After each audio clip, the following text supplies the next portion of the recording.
vamos a seguir con esta serie de la teología sistemática.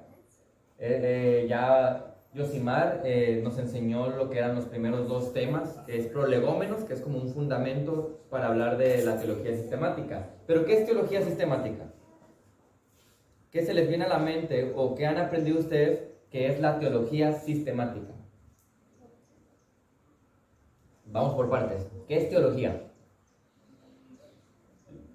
Si decimos biología, logía es como estudio, ¿verdad?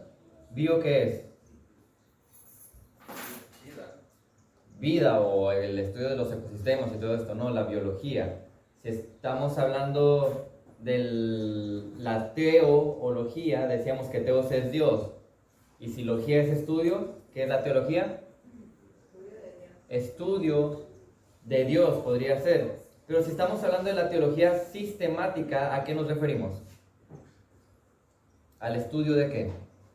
De Dios, pero de manera ordenada y organizada, de tal manera que nosotros vamos a observar qué es lo que dice la Biblia en general acerca de distintos temas. La teología sistemática es lo que hace, empezar a dividir todos estos temas para que tú tengas todo un panorama de la Biblia acerca de lo que dice de eso. Y ya Yosimar dio prolegómenos que nos explica eso, pero también habló de la bibliología. ¿Qué es bibliología entonces? Si teología, teos es Dios y logía es estudio, ¿qué será la bibliología? ¿El estudio de qué? De la Biblia. Entonces veíamos lo que dice la Biblia acerca de la misma Biblia. ¿Y por qué utilizar primero el estudio de la Biblia antes de entrar a otros temas? ¿Tendrá algún sentido o algún propósito que se haga de esa manera? ¿Creen ustedes? ¿O que fue un tema al azar? Mira, de todos los que hay, vamos a agarrarnos primero bibliología y vamos a darle. ¿Por qué será importante iniciar con bibliología? ¿Qué opinan? ¿Cuál será la razón? Porque si nosotros queremos estudiar las demás cosas en base a lo que dice la Biblia, debemos de ver primero o entender por qué esta es una base para nosotros. ¿Por qué nosotros lo tomamos como algo que Dios ha revelado? ¿Por qué nosotros lo tomamos como algo que no tiene error? ¿Por qué nosotros lo tomamos como algo que tiene la autoridad de decirnos cómo vivir? O la autoridad de decirnos así es Dios. Porque nosotros vamos a decir, ok, entonces es suficiente para mí lo que dice aquí. Por eso esa es la base, la bibliología. Iniciamos con esto. Y el día de hoy vamos a iniciar nuestro estudio de teología propia. ¿Qué se les viene a la mente? ¿Qué estudio puede ser este? La teología propia. Yo tengo una pregunta. ¿Qué es teología? Perdón, ahí hubo una falta de una letra, pero es teología. ¿Qué es teología propia? ¿Qué creen que sea ese estudio?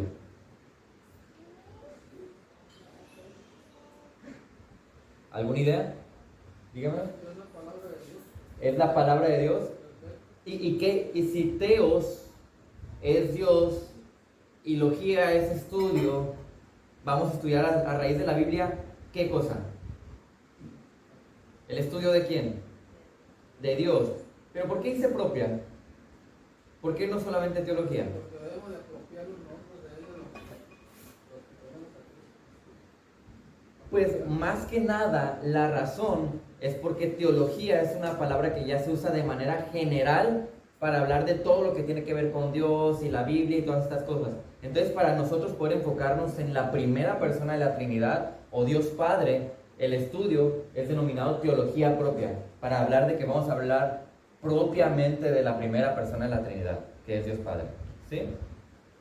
Entonces, vamos a estudiar ahora lo que tiene que decirnos la Biblia acerca de Dios Padre y cómo es que eso nos ayuda a vivir como creyentes. ¿De qué manera me sirve que yo adquiera este entendimiento de Dios Padre?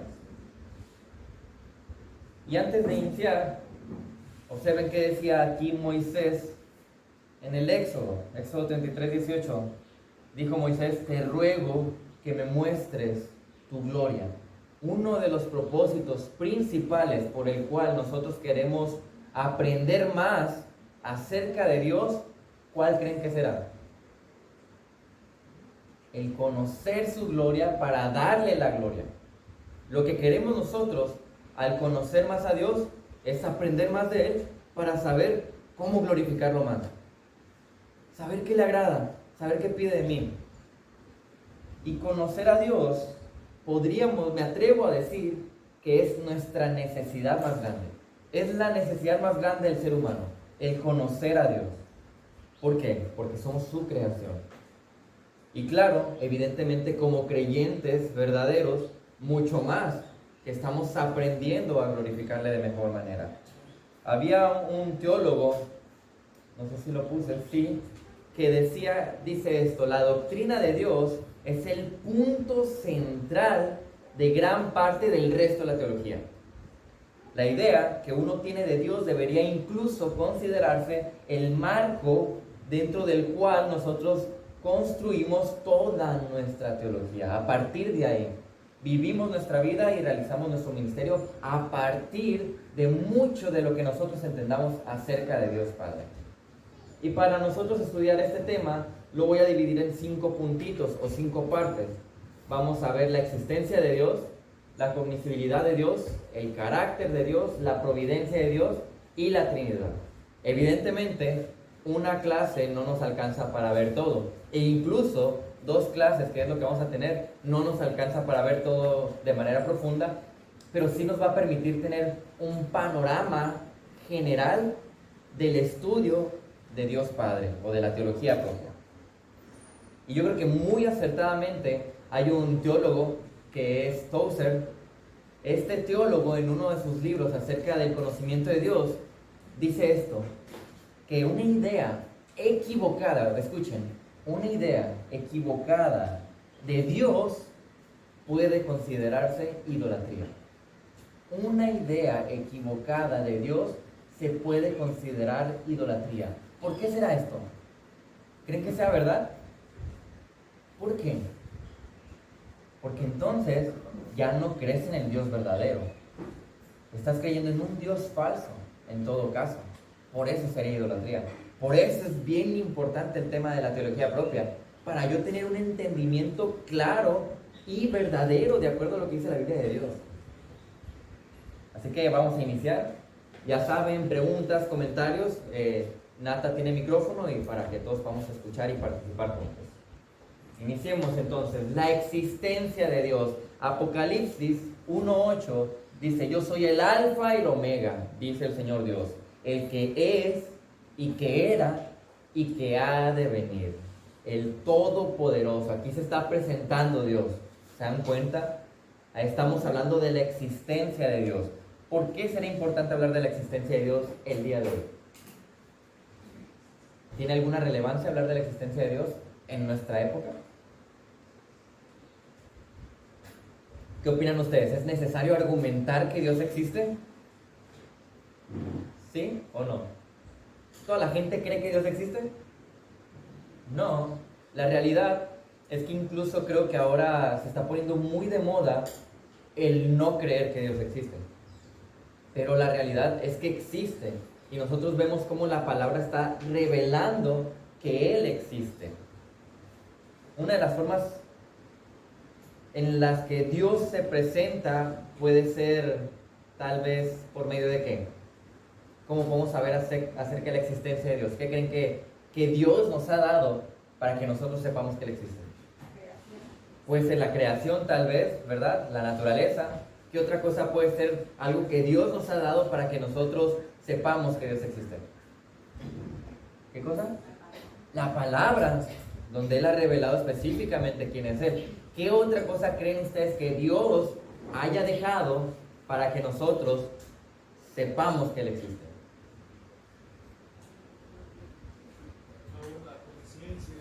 Exactamente, la conciencia. Hay un sentido interno humano que nos permite entender e incluso buscar algo acerca de Dios.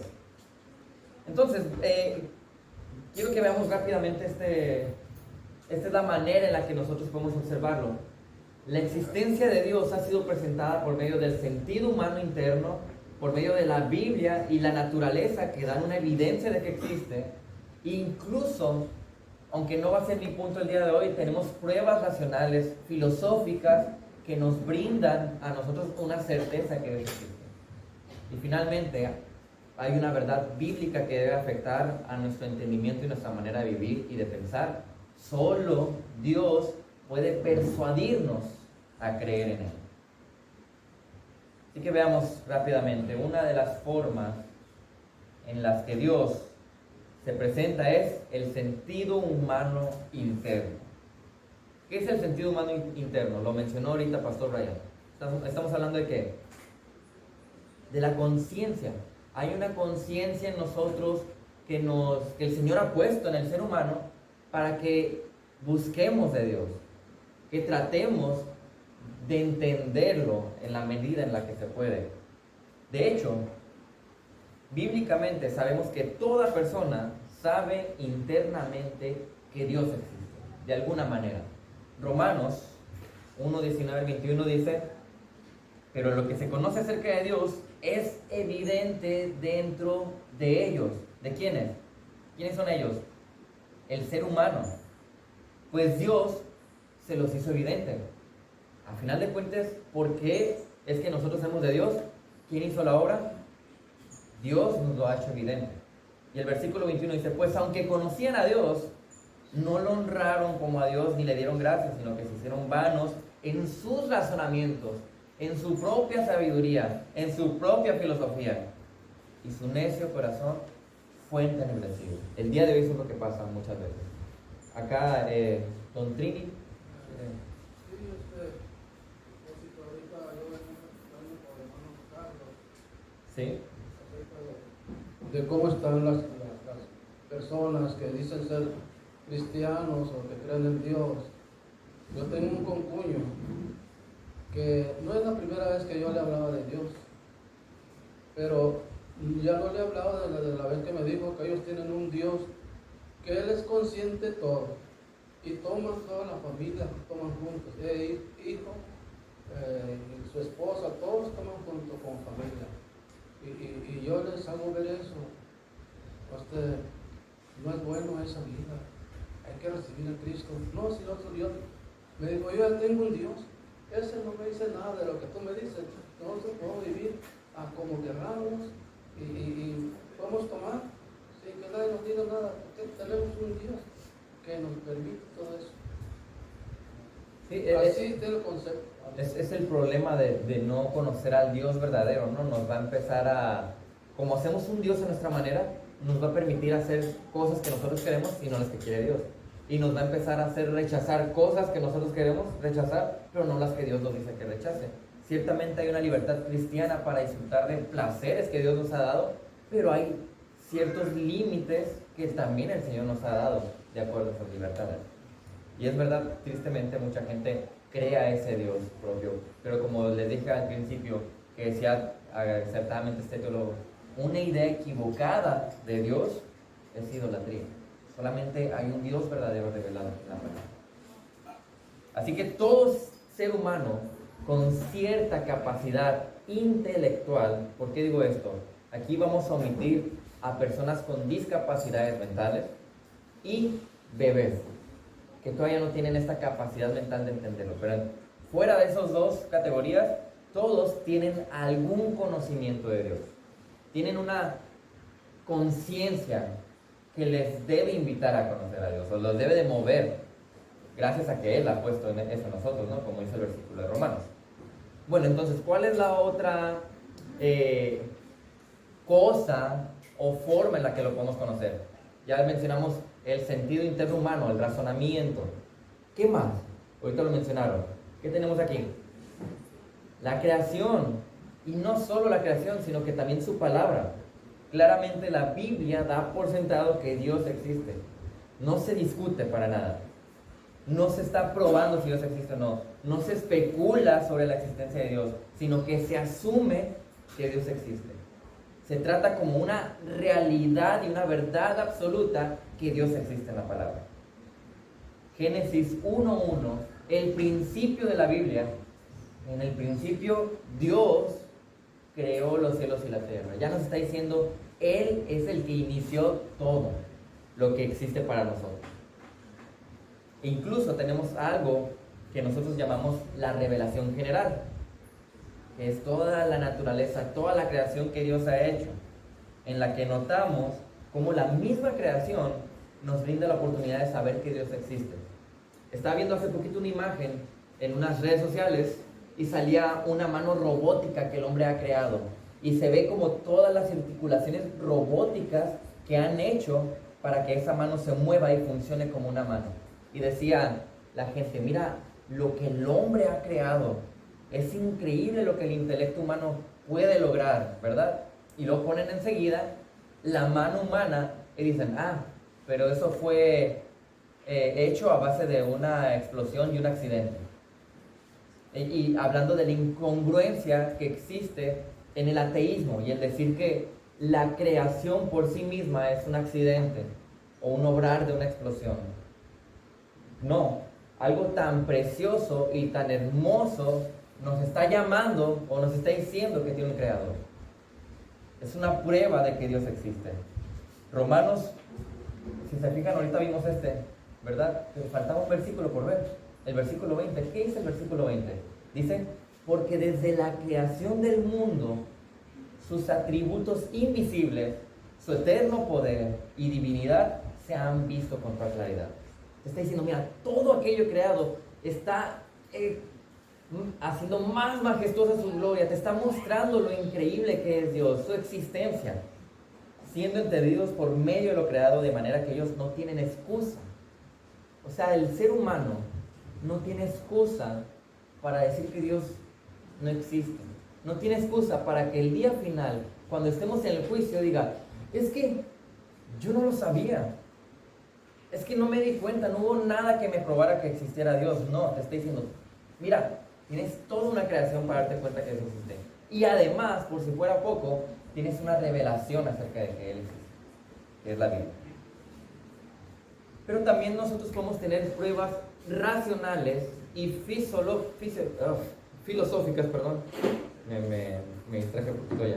Este micrófono está mal acomodado. Entonces, hay pruebas racionales y filosóficas que nos hablan también de la existencia de Dios. Y no voy a abundar mucho aquí, pero hay argumentos cosmológicos que se rigen bajo las leyes del universo, que incluso son una prueba de que Dios existe.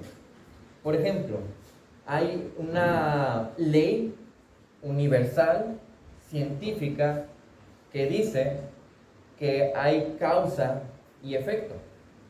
¿Ok? Toda causa tiene un efecto.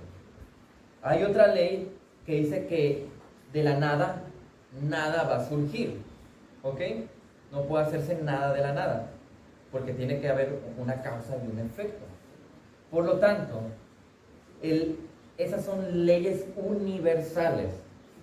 Ahora, Dios, al ser un ser superior, Él no se va a regir bajo las leyes universales. ¿Por qué? Porque Él es un agente externo a esas leyes universales. Por lo tanto, de alguna manera Él puede romper esas leyes porque se rige fuera de ellas.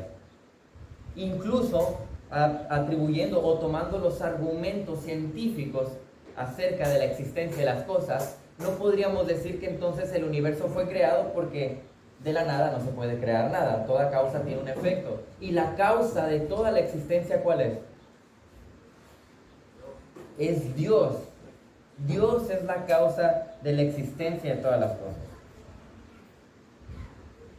Y hay argumentos teológicos que claramente nos hablan de la armonía, del orden, del diseño del universo, que muestran un propósito inteligente, no un accidente. Tiene un diseñador. Y claro, tenemos más argumentos, ¿no? Hay un argumento moral que nos invita también a observar que hay un bien y un mal, y por eso también podemos entender que hay una existencia de Dios. Pero no creo que sea momento de profundizar en eso. Y hay un buen teólogo, Schaeffer, que decía, una fuerza ciega, no importa qué tan excepcional sea esa fuerza ciega, nunca podría producir un hombre con inteligencia, sensibilidad, voluntad, conciencia y una creencia innata de Dios. O sea, Una fuerza ciega no es posible que cree algo como el ser humano. No tiene sentido. Dice, el producto de una fuerza ciega nunca se daría a sí mismo la tarea del arte, la tarea de hacer la ciencia, la tarea de crear la adoración a Dios. Así que queda totalmente descartado, bíblicamente hablando, y es la verdad absoluta que tenemos, el decir que Dios no existe. ¿Bien? Y aquí hay algo importante que debemos de agradecer al Señor, y es una verdad bíblica, solamente Dios puede persuadirnos a creer en Él. Y esto lo tenemos que aceptar, y no debe ser algo que nos minimice, al contrario, es algo que debe de motivarnos y llevarnos a darle la gloria. Gracias, Señor, porque solamente tú puedes persuadirnos a conocerte, y lo has hecho. Gracias, Señor, por todo lo que tenemos, que son pruebas de tu existencia. El Salmo,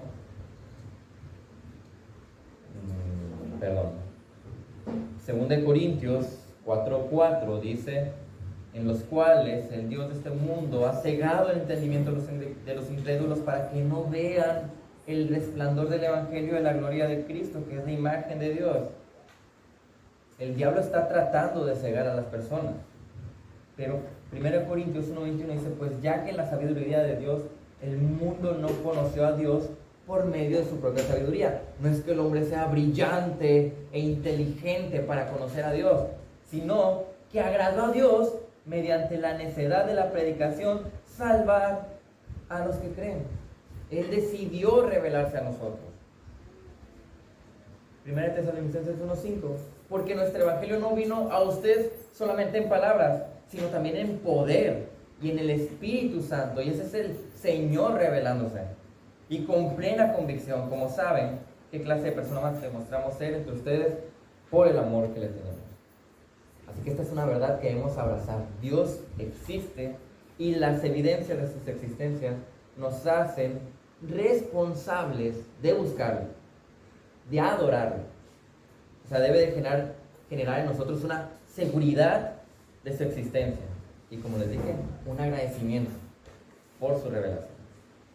Hasta aquí, acerca de la existencia de Dios. ¿Alguna pregunta o comentario? Entonces vayamos ahora a la cognoscibilidad de Dios. La cognoscibilidad de Dios. Es una palabra rara, ¿no? Observen lo que dice aquí el Salmo 19:1-2. Los cielos proclaman la gloria de Dios, y el firmamento anuncia las obras de su mano. La obra de sus manos. Un día transmite el mensaje al otro día, y una noche a la otra noche revela sabiduría. ¿Qué significa esto? La cognoscibilidad de Dios es hablar de que Dios es incomprensible. Realmente nosotros no podemos entender a Dios. Incluso va a sonar un poco tal vez contradictorio con lo que acabamos de ver, pero no podemos conocer a Dios a cierto punto de que conozco completamente a Dios. Es imposible. ¿Por qué? ¿Por qué será imposible conocer a Dios y comprenderlo completamente? ¿Por qué? ¿Qué dijiste, Samara? Por el pecado, y además del pecado, ¿cuál es la otra razón por la cual no podemos comprenderlo completamente y conocerlo completamente? Él es un ser que infinito. Y infinito es incomprensible para nosotros. No podemos pensar en algo que no tiene inicio ni final, porque somos finitos. Así que para entender la cognoscibilidad de Dios, veamos que Dios es incomprensible, que Dios puede ser conocido, y que hay una importancia en conocer a Dios.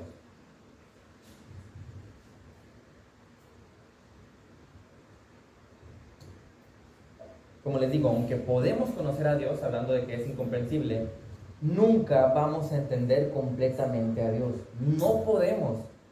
No nos alcanza la vida para que entendamos la infinita grandeza, majestuosa y maravillosa existencia de Dios. No nos alcanza. Y eso es maravilloso, porque tenemos toda una eternidad para seguir conociéndolo. Job 11, 7 al 9, ¿recuerdan la historia de Job? Fue probado Job en su vida con muchas cosas y en algún punto él estuvo muy firme en glorificar a Dios independientemente de lo que pasaba. Pero llegaron sus amigos a querer confrontarlo y le decían, no, tú estás así porque estás pecando, le decían. Hay un pecado que estás ocultando. Y de repente Job llega al punto donde está como apremiado y ya no puede más y que empieza a quejarse, empieza a cuestionar, ¿por qué Dios? ¿Por qué permites que me pase eso? ¿Por qué a mí? Y Dios, después de esta queja que tuvo Job, empieza a hablar con él, porque él le empieza a cuestionar sus planes a Dios. ¿Y qué le dice Dios? ¿Podrás tú descubrir las profundidades de Dios? ¿Podrás descubrir los límites del Todopoderoso? Altos son como los cielos. ¿Qué puedes tú hacer? Más profundos son que el Seol. ¿Qué puedes tú saber? Más extensa que la tierra en su dimensión y más ancha que el mar. ¿Qué está diciendo aquí Dios? Es incomprensible. ¿Cómo vamos a cuestionar su soberanía si ni siquiera podemos entender cosas que Él mismo creó? ¿Entienden? Ahora imagínense tratar de conocerlo a Él. Es lo que está diciendo ahí Dios. Él es incomprensible. Sin embargo, se da a conocer a nosotros. Nunca entenderemos completamente ni una sola cosa en cuanto a Dios. Su grandeza es inescrutable, dice la palabra en el Salmo 145:3. Su entendimiento es infinito, en el Salmo 147:5. Su conocimiento es maravilloso, el Salmo 139:6. Sus caminos son más altos, dice en Isaías, y sus riquezas, sabiduría, juicios y caminos, dice que son profundos e insondables. No llegas al final, no llegas al tope. De esa manera son. Podemos saber algo del amor de Dios, podemos saber algo del poder de Dios, podemos saber algo de la sabiduría de Dios, pero nunca podemos conocer completa y exhaustivamente alguno de sus aspectos. Bien, hasta aquí entendemos que Dios es incomprensible, ¿verdad? Pero además de saber que es incomprensible, es importante entender que Dios puede ser conocido. A pesar de que es incomprensible, podemos conocer ciertas cosas de Él y podemos conocer lo suficiente para tener una seguridad de su existencia, como veíamos ahorita, y de nuestra salvación. Jeremías 9, 23 al 24 dice de esta manera: así dice el Señor, no se gloríe el sabio en su sabiduría, ni se gloríe el poderoso en su poder, ni el rico se gloríe en su riqueza. Pero si alguien se gloría, gloríese de esto, de que me entiende y me conoce, pues yo soy el Señor que hago misericordia, derecho y justicia en la tierra, porque en estas cosas me complazco, declara el Señor. Él está diciéndonos ahí, mira, me pueden entender y me pueden conocer. No está diciendo me van a entender completamente y me van a conocer completamente, no, pero sí hay un punto de entendimiento y conocimiento que nos brinda esto. Amén. Estas son el tipo de cosas en las que nosotros debemos decir amén, gracias Señor y gloria a ti por estas verdades. Este conocimiento, ¿de dónde vendrá? ¿De dónde podemos adquirir este conocimiento del que está hablando? ¿De dónde creen? ¿De dónde? De su palabra. Ahí es donde, bueno, yo voy a entender y conocer por medio de la Biblia. ¿Por qué? ¿Por qué por medio de la Biblia? ¿Por qué es la Biblia el medio por el cual yo puedo entender y conocer a Dios? Porque es el único libro de revelación que a través del Espíritu Santo nos da a su pueblo, a su iglesia. Exactamente. Ahí Dios dijo, yo me voy a revelar. Él decidió revelarse de esa manera. Ahí es donde Él revela quién es Él. Dice Dios, mire, entiéndeme de esta manera. Entiende qué quiero, qué deseo, qué aborrezco. Conóceme cómo soy. Aquí está. Y ni siquiera tenemos la capacidad de entender y conocer completamente la Biblia. Pero aún así, el Señor nos permite adquirir ese entendimiento y conocimiento que nos da esa seguridad que les decía. Ahora, no es lo mismo conocer acerca de Dios que conocer a Dios. ¿Cuál es la diferencia entre conocer acerca de Dios y conocer a Dios? ¿Cuál es la diferencia en que yo conozca cosas de Abby y que conozcan a Abby, que es mi esposa? ¿Cuál creen que es la diferencia? La intimidad, la relación, lo que se genera como un contacto con Él. Porque Dios es una persona, no es un humano, pero es una persona. Podemos conocerle y podemos entender cosas de Él que permiten acercarnos y poder tener esta relación, esta intimidad, como correctamente dice Dios. Entonces, hay una importancia en conocer a Dios, ¿verdad? No solamente conocer acerca de Él, sino hay importancia en conocerlo y que ese conocimiento nos lleve a crear esta intimidad. Dios busca que le conozcamos. Es esencial que nuestras ideas de Dios correspondan lo más exactamente posible con lo que Él es realmente, con lo que dice la Biblia. Colosenses 1:10, para que anden como es digno del Señor, haciendo en todo lo que le agrada, dando fruto en toda buena obra, creciendo en el conocimiento de Dios.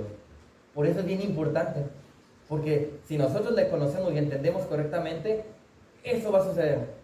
Ese es el resultado de que alguien de verdad conoce y entiende al Señor. Nosotros necesitamos de Dios y por eso es bien importante conocerle. De lo contrario, si no le conocemos y si no le entendemos, estamos perdidos. Dios no necesita de mí, no necesita de nosotros. Dios no es como, ¿recuerdan cómo pintan los dioses griegos a sus dioses? A Zeus, a todos estos. ¿Qué requieren estos dioses para tener cierto poder? Ellos requerían adoración. Y cuando no se les adoraba, se supone dentro de sus mitologías que disminuía el poder que ellos tenían. Pero con Dios, ¿qué pasa? ¿Qué pasa si yo no adoro a Dios? Exactamente. Él sigue siendo el mismo Dios. Él no necesita de nosotros. Es al revés. Nosotros necesitamos de Él. Es una verdad bien importante. Y si no conocemos a Dios, seguramente estamos viviendo un tipo de idolatría, ya que conocerle va más allá de obtener conocimiento de algunos aspectos de Él, sino que, como decíamos, involucra relación, intimidad y contacto, comunión. Hasta aquí acerca de la cognoscibilidad de Dios, el que Dios es incomprensible, pero lo podemos conocer. ¿Preguntas o comentarios? Como les digo, son 2 domingos para estudiar esto y evidentemente no podemos profundizar todo lo que se puede como en una clase de un seminario o algo así acerca de estos temas, porque es mucho lo que se puede extraer ahí, pero sí nos brinda este conocimiento general acerca de Dios. Así que vayamos ahora al carácter de Dios. El carácter de Dios. Así que, si Dios existe y si Dios puede ser conocido, ¿cómo puedo yo saber quién es Él? ¿Qué es lo que me va a brindar a mí el poder crear una definición de Dios? ¿Qué creen que me brinde a mí? ¿Qué cosas me dan a mí lo suficiente para crear una definición de Dios? El conocer ¿qué? Su carácter. Pero ¿cómo formo una idea acertada de su carácter? ¿Cómo puede ser esto? ¿Qué necesito aprender para formular una idea correcta del carácter de Dios? ¿Qué necesitamos aprender? Ok, esa es una. Conociendo los atributos que Él tiene. ¿Qué son sus atributos? ¿Qué es un atributo? Cualidad, capacidad, algún tipo de característica de su poder, ¿verdad? Ok, esa es una, conociendo sus atributos. ¿De qué otra manera Dios ha permitido que nosotros formemos este carácter de quién es Él, este entendimiento? No precisamente, aunque podemos conocerle, pero hay algo más específico ahí. ¿Qué podrá ser? ¿Recuerdan cómo se revela Él con Abraham? ¿Qué hace Dios? Incluso, ¿qué vemos en el Antiguo Testamento acerca de los niños que nacían? ¿Recuerdan? ¿Recuerdan que les ponían un nombre que iba relacionado con qué? Con quién era Él, ¿no? Con aspectos del carácter de esta persona. ¿Lo recuerdan? Entonces, ¿qué hace Dios para que podamos conocerle más? Se da que hay nombres acerca de Dios que nos están revelando quién es Él, que están ya formando esta definición. Y no solamente son atributos y definiciones, sino que además que brinda Dios para poder entenderlo más. Imágenes. ¿Se dan cuenta? Él nos da imágenes para que entendamos cosas acerca de Dios. Así que para crear una definición de Dios necesitamos estas tres cosas y ya podemos empezar a formular algo. Sin embargo, nunca podremos formular y tener una definición exacta y completa de quién es Dios. ¿Saben por qué razón? Porque nunca las palabras van a ser suficientes para describir por completo quién es Él. No alcanza una definición para decir, ese es Dios, en 2 oraciones. No, es increíble, inmenso Dios como para que podamos definirlo de esa manera. Sin embargo, entonces, sí podemos conocer su carácter, aspectos de su carácter por medio de esas cosas. Tenemos una amplia lista nosotros de filósofos que quisieron definir a Dios lejos de la Biblia. Y esto solamente se reduce a ideas abstractas de Dios que en sí ni siquiera cumplen su propósito de definirlo correctamente. Necesitamos solamente esto para entonces aquí ver cuáles son los nombres de Dios, cuáles son las imágenes con las que Él se presenta y qué atributos tiene. Hermano Trini, ¿va a comentar algo? Por eso le dice Dios al hombre, tú no conoces mis caminos ni mis pensamientos. Ahí si queremos conocer a Dios a su plena personalidad, no podemos, porque solamente Él, ¿verdad?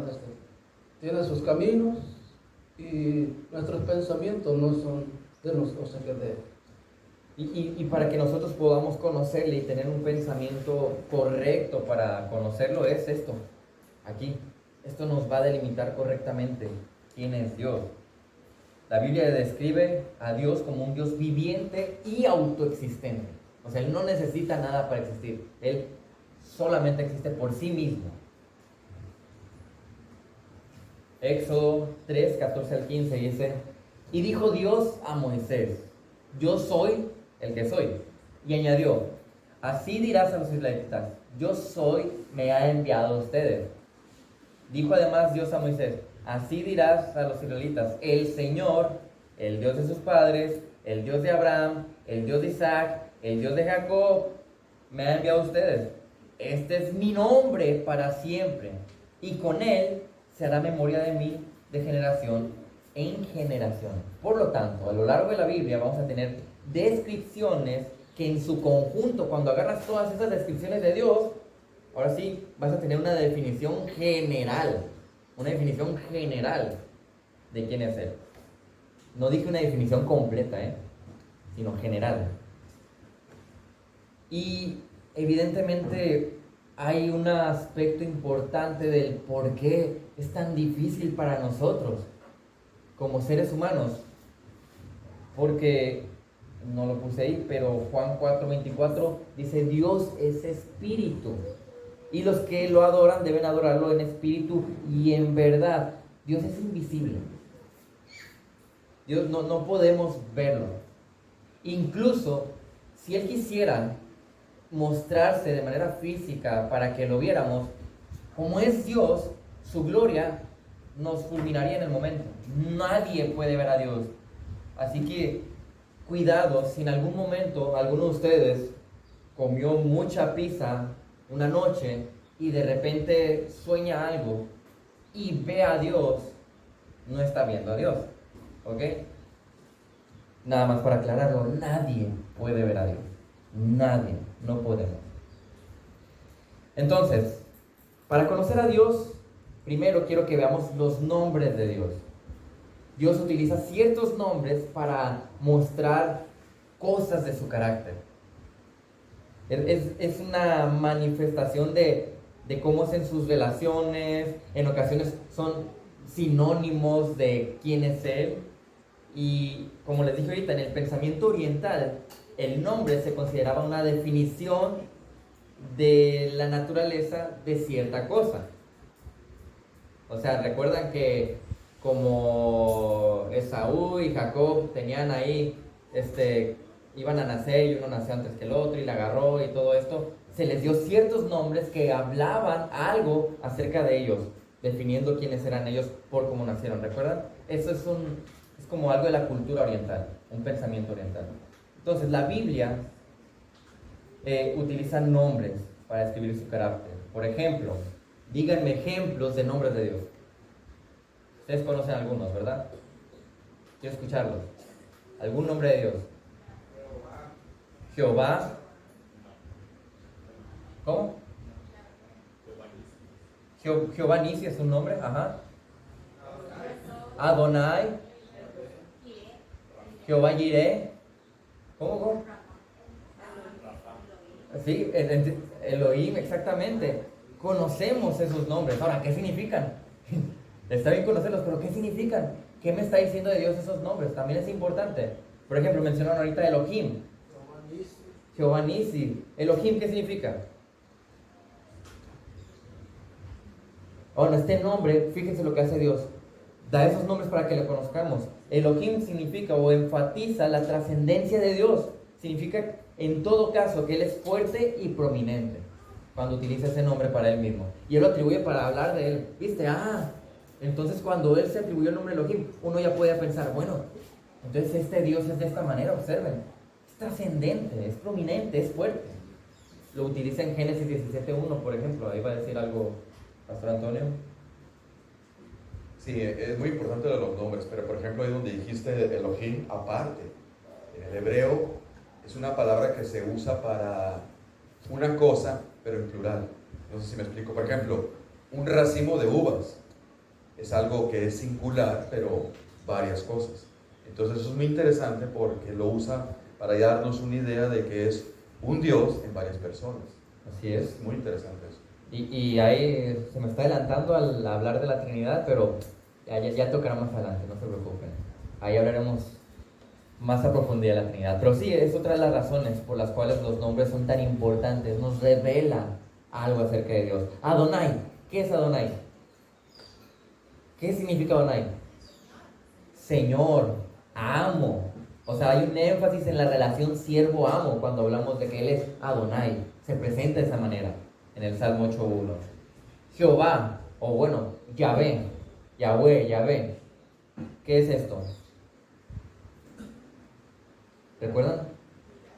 Yo soy, dicen. Y era algo que ni siquiera se podía pronunciar. Nosotros le hemos puesto vocales para poder pronunciarlo, pero es como hablar del Señor. Es un nombre divino, cuando dice el yo soy. Y tenemos otros como el Shaddai, Dios Todopoderoso, el Elión, Dios Altísimo, el Olam, Dios Eterno, Jehová Jireh, el Señor proveerá, Jehová Nisi, el Señor es mi estandarte, Jehová Salom, el Señor es paz, Jehová Sabaoth, el Señor de los ejércitos. ¿Se dan cuenta? Dios utilizó diferentes nombres para revelarnos diferentes cosas acerca de Él. Entonces, a partir de eso, ahora ya estamos formando cierta definición de su carácter. Entonces así es Dios. Dios es eterno, entonces. Dios es altísimo. Dios es todopoderoso. Dios provee. Dios es nuestro estandarte, nuestra roca, nuestra paz. Eso nos está diciendo. Eso está revelando de Él. De hecho, el Señor Jesús en los evangelios, cuando es confrontado con los fariseos, dentro de su conversación usaba la palabra yo soy. Es una manera de mostrar que su carácter era divino. Ellos eran los únicos que lo cantaban y entendían porque en el lenguaje original decía la palabra clave, que era el nombre de Dios, diciéndose, yo soy Dios. Sí, era una manera en la que él estaba mostrando la divinidad, ¿no? Sí. Por eso son tan importantes los nombres, ¿no? Y de hecho ellos, había cosas que no podían decir porque no iban a decir el nombre de Dios en vano, decían, tomando de los mandamientos. Pero no solamente tenemos los nombres para conocer acerca de Dios, ¿qué más tenemos? Mencionamos ahorita, imágenes. Hay imágenes tomadas de la creación que Dios usa en la Biblia para hablar de Él.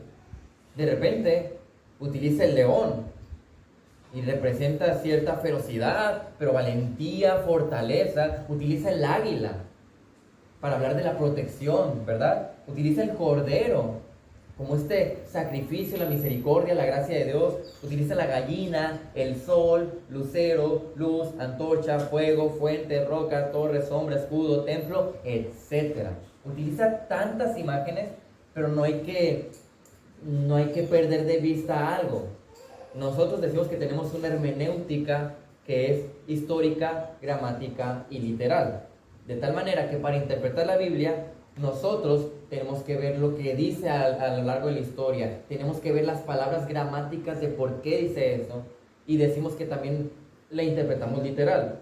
Si Dios dice que creó todo en 7 días, ¿en cuántos días los creó? En 6 días, perdón, ¿en cuántos días los creó? En 6, ¿verdad? Sí, si Él dice que fueron 6 días, ¿cuántos días son los que pasaron? No son 6 eras, porque nosotros interpretamos literalmente la Biblia. El problema sería interpretar literalmente las figuras literarias que Él usa. Y decir, si Dios dice que es un león, yo me voy a hacer una imagen de que tiene una melena. No, porque son figuras literarias. Son imágenes para expresar aspectos de su carácter, no para expresar adjetivos descriptivos de su imagen. ¿Sí me explico? Por eso es importante entenderlo. Así que no solamente usa imágenes tomadas de la creación, sino también de la experiencia humana. ¿Por qué? Él utiliza que Él es el novio, ¿verdad? Se menciona como el esposo, como el padre, como juez, como rey, guerrero, arquitecto, constructor, pastor, médico.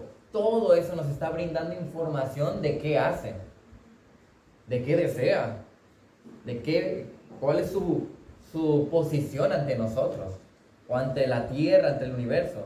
Incluso también se revela en imágenes de acciones humanas, como conocer, recordar, ver, oír, gustar, sentarse, oler, levantarse, andar, limpiar. Todas estas figuras forman ya más claramente algo de su carácter. Añaden color, añaden matiz, dan más vivacidad a la definición que estamos tratando de formar de Dios.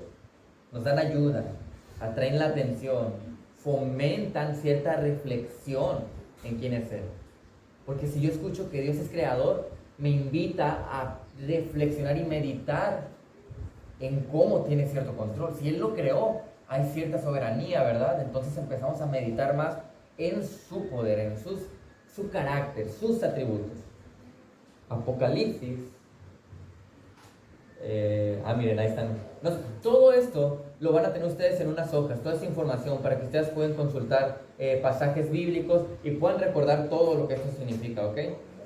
Todo esto lo van a tener ustedes. Entonces ahí podemos ver los diferentes nombres que hemos mencionado. Y Apocalipsis 4:11 dice: digno eres, Señor y Dios nuestro, de recibir la gloria y el honor y el poder, porque tú creaste todas las cosas y por tu voluntad existen y fueron creadas. Todo lo que acabamos de mencionar está dándole color, le da esa vivacidad que nosotros necesitamos para entender quién es Dios. Pero no solamente el Señor puede ser conocido por las definiciones de su nombre o por las imágenes, sino que otras cosas mencionamos que nos ayudan a conocer a Dios. ¿Cómo puedo conocer aspectos de quién es Él?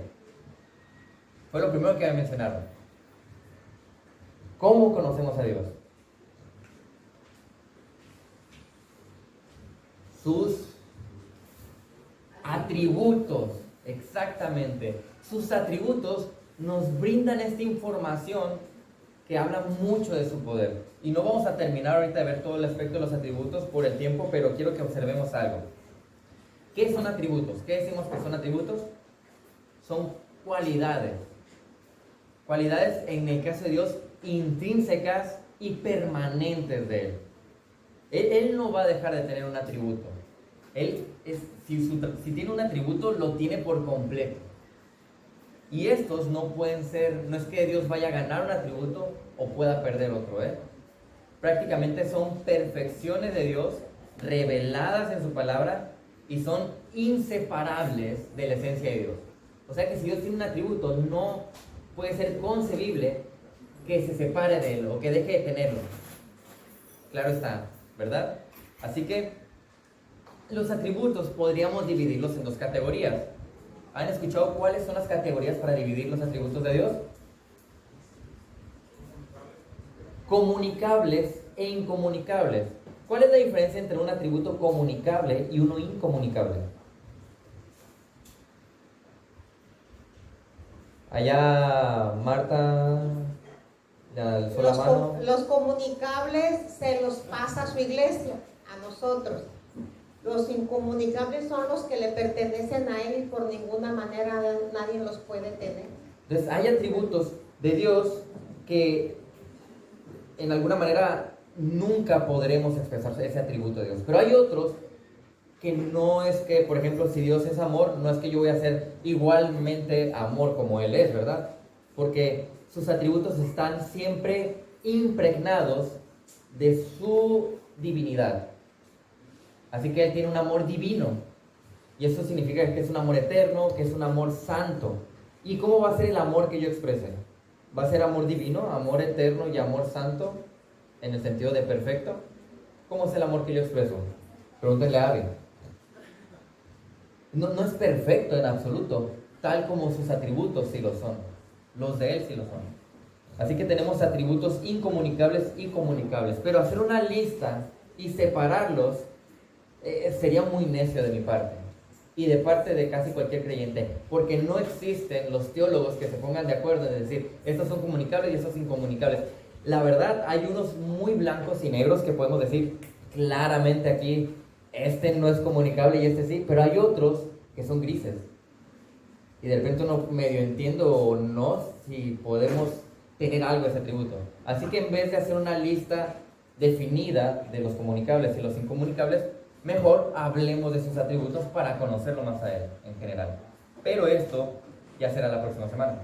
Así que el día de hoy por lo menos pudimos conocer que Dios existe, la cognibilidad de Dios es incomprensible, pero le podemos conocer, y cosas acerca de su carácter.